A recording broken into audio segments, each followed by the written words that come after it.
We are in the middle of the street. This is the middle of the street. This used to all be a street. And that's where we came up from. And that leads us all the way to our house, this little path. But as you can see, this is my leg right here. The snow is almost up to my knees, which is right here. And we're just trucking it, going for a walk, because we're going stir crazy in the house. This used to be Maltby Street. This used to be. There's nothing but feet of snow. There's nothing but feet of snow, feet upon feet upon feet of snow. They've cleared out this path a little bit here for us to walk, which makes it a little bit more manageable.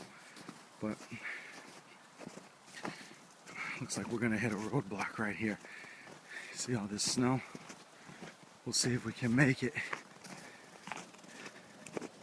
Just feels good to be out of the house. You know? Look at that mound of snow. It's just, that's not a wall, by the way, that's snow. Oh wait, Gordy found a little track right here. Nice. How you doing, babe? I'm doing good. Good. Guys, this is again the middle of the street. The middle of the street. The way things look like now, I don't think we'll go back to school till Wednesday or Thursday. This looks really bad, guys. This is the worst snowstorm I've ever seen in my life.